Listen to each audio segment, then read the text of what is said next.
Hi, everybody. Welcome to Out of Character. I'm your host, a Faulty GM, and today I want to talk to you guys about how to use racism in your games. And obviously, before I start, I just want to let you guys know that this is just my opinion, so please respect it as such. And I know that this is kind of a really this is a really touchy uh this is a really touchy conversation that we're about to have. There's a lot of controversy that is revolved around racism, but I just want everybody to know that racism is really important in a lot of different contexts, and that's why I really wanted to do this video. This video is not about racism in America or racism in the world. This is about how to put racism in your games because it's really important, and I'll explain that more at the end of the video. But for now, let's just dive straight in and ask the question, what is racism? So I'm going to be using the Oxford definition, and I'm going to be paraphrasing it. I just want you guys to know that there are a lot of definitions for what racism is. There's a UN definition, there's a legal definition, there is a scientific definition, there is a sociological definition. I hope that's an actual word. There's a lot of definitions out there for the term racism, and it is described in many different ways. The way that I'm going to be using today and when I'm talking about it and what I mean is when you when you identify different races by certain characteristics, stereotypes, and use those stereotypes to justify that one race is better than or worse than other races. That is racism. So, for example, when you say that elves are beautiful and elegant and humans are ugly and clumsy, that is racist. Now, before I go any further, again, there is one more thing that I want to say that some people might be thinking while I'm talking about this, and something that I always think of when I think about racism in games, and that is I'm going to assume that the people watching this and the people that are going to be putting racism in their games are playing a morally gray type game. And the reason that that's really important to say is because if you're playing a black and white game where there is evil and there is good, there are good races and there are evil races, it's really hard to not justify racism. It's really hard to not justify the outright killing or the outright, going hatred or discrimination of a certain racial group when that racial group is bad or evil, like gnolls. It makes perfect sense that a farmer would not want anything to do with a spare gnoll, or that a doctor might not heal a gnoll, or certain things like that. And you can argue, well, maybe they're going a step too far, but that is a much deeper argument than I'm going to present here. It is something that you can use, but just keep in mind that when you're playing in a black and white game, the line between what is racist and what is just true is really hard to determine. So again, just making sure you guys understand that I'm assuming that you guys are playing in a morally gray game, and that racism is something that you can come into and you have to actually question and not just assume things. So, with that being said, there are three types of racism that I would like to note. And the reason I'm going to go into these types of racism very briefly, very lightly, is because it can help you get an idea of how you want to implement your racism. Racism doesn't have to be blunt and in your face. There are many different forms of racism that it can take. On the Wikipedia page that I used primarily when I was writing this, there was 8 types of racism, and I'm not going to list them all off, but I think that it's well worth the read if you guys are interested. So I'm only going to list off 3. So the first one is racial discrimination. Racial discrimination is pretty much any kind of discrimination based on a person's racial group. So it is not accepting somebody's application because they have a black sounding name. It is, making somebody sit at the back of the bus because of what the color of their skin is. It is denying somebody medical service because of the color of their skin.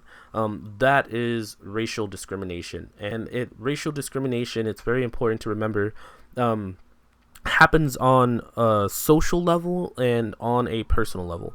It might be that the town kind of enforces it, but it's not really a legal thing. Or it couldn't be a legal thing, but it doesn't have to be. Now, institutionalized racism is racial discrimination on a much broader term. It's when individual or group of individuals that have influence over a lot of people are using racial discrimination.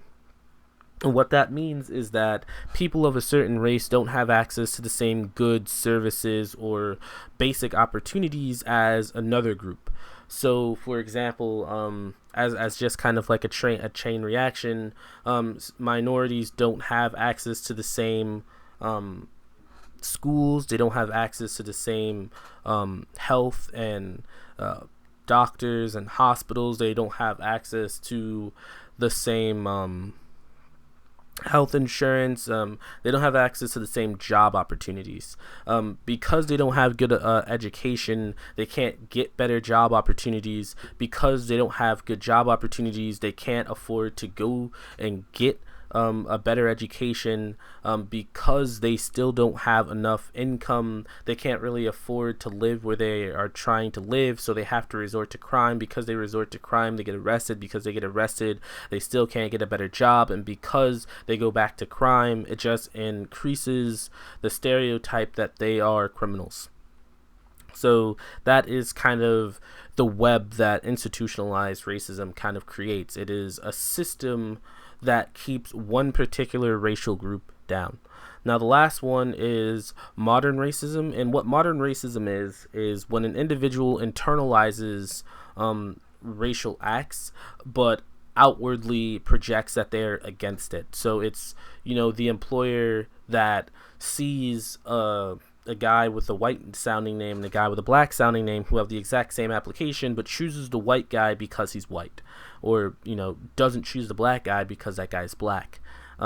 So publicly he acts like he's for both races, and that they he gave them both really good interviews. He was very polite to both of them, but inwardly he is actually opposed to having a black person if he can have a white person. So that is what modern racism is. Now, how do you take all that information? How do you take the definition in these different types and apply it to and apply it to your game? How do you put this in your game? So the first step is I created 3 levels that you guys can use when trying to implement racism or trying to determine the level of racism that is in your games. And these levels go from worst to not as bad. And it goes violent, aggressive, and passive. Now, starting with violent. Violent is pretty much, it is commonplace to see acts of violence against a particular group of individuals. Public executions are commonplace, and there are no legal ramifications against it. And if there are legal ramifications, then it is not. It's not likely to be executed. So these people are more than likely able to get away with it. A really good example is both before and during the civil rights period movement. Before, during like slavery, it was obviously that would be a violent level act of racism where people don't have rights, people don't have anything to protect them against having their hands cut off, or their women being raped, or whatever. They're just treated as property. And during the civil rights movement, the KKK were freely able to go in and burn down entire cities full of black people, or lynch black people without any legal ramifications because of that. So those are 2 real life examples. And so let's move on to aggressive. Aggressive is pretty much violence is still there, but it's not unacceptable, but it's not as it's not as common. Like sometimes it happens, but not really. Most of the people just don't do it. Killing people is definitely a taboo. Nobody kills people in this kind of sense, how merciful of them. But verbal insults, catcalling, threats, denial of service, throwing rotten tomatoes, things like that are very common. Running people of that particular race out of town is pretty much the goal here. You don't want those people to live there. So you'll do crazy things like, one thing that I would say is like when the KKK light crosses in some black people's yards, that's definitely something. Maybe like humans do things like that to elves to try to run them out of their town, or all kinds of things. They might kill their dog or kill their pets, or sneak into their house and leave dead fish places, or do a lot of terrible things that aren't exactly aggressive to run them out of town. They don't want to kill them or find them or hunt them. They just don't want anything to do with them. And then we move on to passive. So passive is a lot better than the other two, but still not as great. Passive is when acts of discrimination are subtle. So somebody might charge, might like put an upcharge for a particular racial group. If an elf walks in, they might up the price of everything in the store despite what the tags say. They definitely probably wouldn't hire them. They wouldn't like close their store down because of these individuals, but like if an elf came in with like a sword, they might underpay them. They'll do things in a subtle way that even if you catch them, it doesn't matter. And they won't do things publicly. Doing things publicly is very taboo. And there are legal ramifications for murder and violence towards a particular racial group, but the penalties for doing so are lighter than if it had been any other group.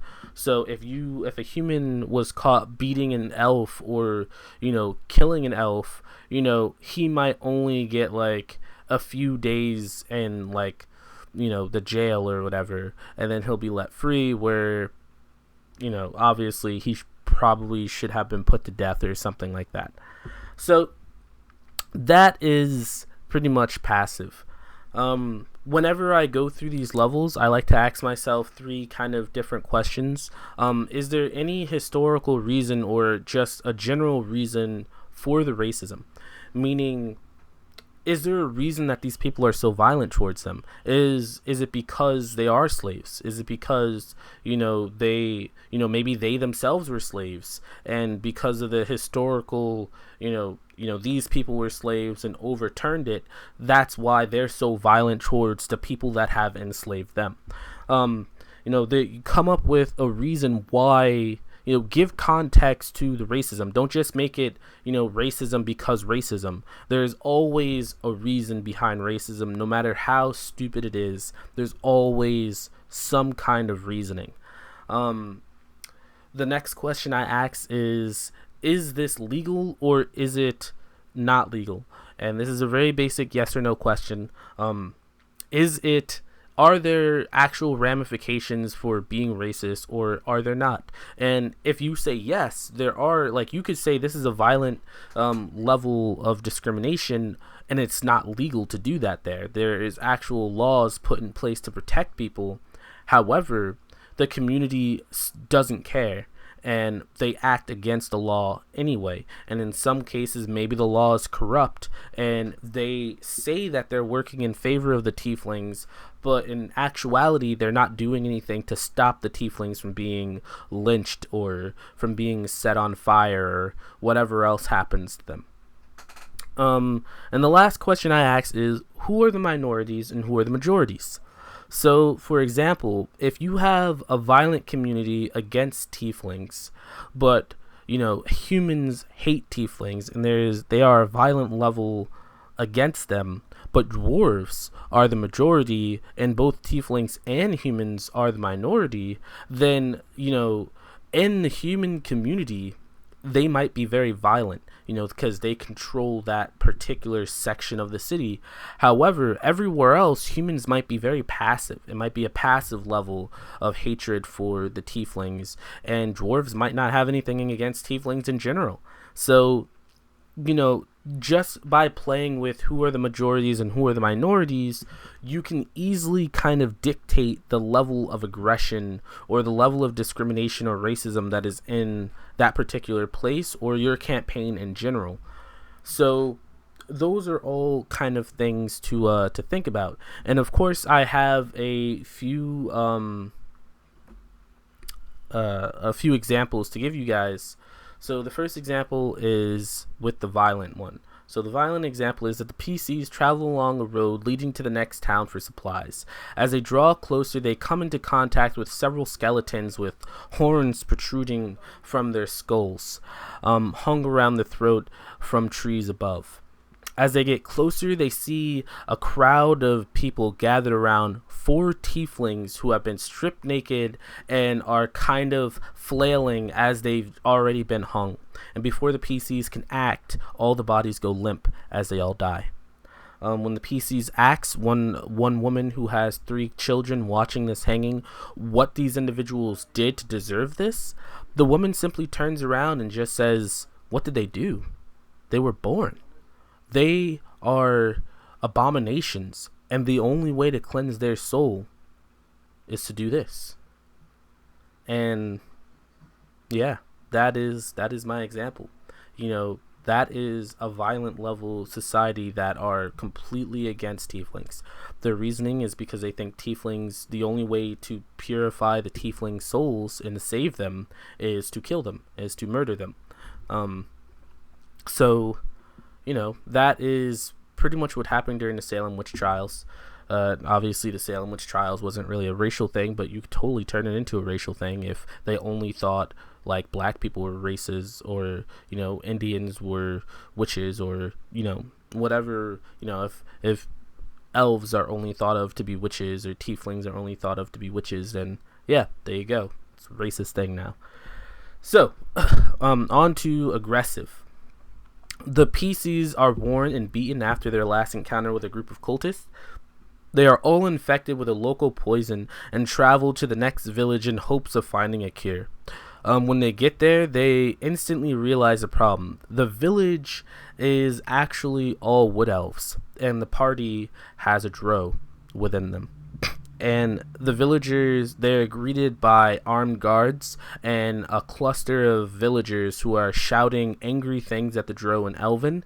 And the crowd parts as this elderly man comes out and asks the party what they want. The party says, "We just need some, things for the poison, and then we can be on our way." So the man goes in and comes out with 3 vials of antidotes. But there are 4 people. And he just walks away. And this might seem like, well, this seems kind of passive, but it is aggressive. If they try to force their way in here, they will find violence here, and they will get pelted with tomatoes or anything people can throw. People will scream at them. There's an outward show of racism towards this drow, who has done nothing wrong to this village. So the passive one, the passive is a character backstory. So I just want everybody to know that you can use all of this information even if you're not a GM. So Roland is a half-orc who was loved by his mother. His mother's husband left her when he was 2. And she tried really, really hard to get him into a really good school so that he could learn a craft and get a good job when he comes of age. But even though she made enough money, she was always turned away with some kind of excuse that they were full, that they weren't accepting, or something like that. But she knew it was because he was a half-orc. Now, when Roland becomes 14, his mother becomes really sick and ill, and he goes to work, or he tries to find work, as honest work as he possibly can to pay for it. But because he doesn't have a craft, because he didn't get an education, he can't get a really good job. And most of the other labor jobs make up some excuse why he can't work there. So he goes and he finally finds a job at a quarry, and although the owner of the quarry clearly underpays him compared to what everybody else works, he still works really hard and he works as many hours as he can. And one day, the owner shorts him and doesn't give him all of his pay. And when he asks why, the owner simply says that, he's cutting everybody's pay. It's not just him. But at this point, Roland is so angry that he demands to know why he's being persecuted. And the owner just simply tells him it's because he's a half-orc. He should be happy that he's giving him anything. And Roland gets so angry that he kills this guy on accident. And at the realization that he is no more a monster than everybody thinks, he runs away. And ever since then, he's always wanted to go home and see if his mother is still alive. So those are 3 examples of violence, aggressive, and passive levels of discrimination and racism. And I really hope that this helps you guys with putting this stuff in your games. Now, before I close out, I do want to say that I normally when I do these videos, I always go into why this is really important. And the reason that I think this is important to put in your game, even if you don't use my system, I would like you to just think about it, because Dungeons and Dragons, in any role-playing game in general, has an escapist feel to it. Movies, books, video games all have the same kind of thing, where I feel like we as a community have an opportunity to step into the shoes of somebody that we would never be able to. So if you're somebody who has never experienced racism or discrimination or prejudice because of the color of your skin or what you look like or what your religion is or your sexuality or your gender, you should think about playing a half-orc or a tiefling or a drow in a game and, just rolling with the blows, just seeing what it feels like to be discriminated against simply because of what you are compared to what other people are. You should, I always think that it's a good idea for a man to play a woman. Just play a female and don't try to sexy it up. Just play an honest female, I think it's a really good idea to try to play something that you're not. And I don't mean that you should do this in every game, but I think, as a GM, I think it's a really good responsibility for us to showcase these things, to show the ugliness that exists in the world so that we all can have a better appreciation of what is actually out there. I just watched Barker's show last night, and they were talking about how they were working with somebody to do something about orphans and their games, not in their games, but in real life in India, orphans in India. And, that's really important. That's really awesome that they're doing that. And it's a good way for, people that are, live in first world countries like we do that are privileged to take every opportunity we get to try to rationalize and understand what other people go through, what their life is like in comparison to yours, so that you can have a better appreciation of it. Maybe you don't become an activist or some crazy thing like that, but you understand. You might not know firsthand, but you can empathize, because you've somewhat experienced it through a game. And that's all really I have to say about that. If you guys have any questions about this, if I didn't explain this as clearly as I could, please let me know. This is, again, a really big controversial thing, and I hope I didn't offend anybody. And I would like to know you guys' opinions. I would like to know how you guys handle racism in your game, and any interesting stories or anything that you guys would like to say in relation to this topic. And if you like this video, please like and subscribe, and if you would share it, that'd be great too. And thank you to everyone that has subscribed so far. You guys are all beautiful people, and I love you. All right, bye guys.